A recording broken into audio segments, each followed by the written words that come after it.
قال رسول الله صلى الله عليه وسلم الديوس لا يدخل الجنة قيل يا رسول الله فما الديوس قال الذي لا يبالي من دخل في أهله রাসূল কোন মহিলাকে দায়ুস বলেন নাই। এখানে তো সব পুরুষ মানুষ, তাই ধাক্কায় ওইদিকে ফাটাইতে চায়। রাসূলুল্লাহ দায়ুস বলেছেন পুরুষদেরকে।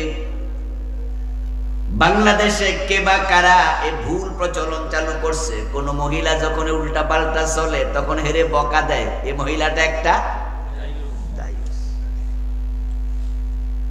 রাসূল যখন বললেন লা ইয়াদখুলুল জান্নাহ ইয়াদখুলু তাদখুলু, সিগা ওয়াহিদে মুযাক্কার ওয়াহিদে মুআন্নাস, ইয়াদখুলু মুযাক্কার তাদখুলু মুআন্নাস, এজন্য দায়ুস শব্দটা নারীবাচক শব্দই না।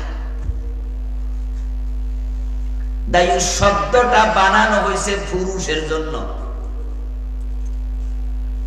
এজন্য রাসূল বলছে দায়ুস জান্নাতে প্রবেশ করবে না।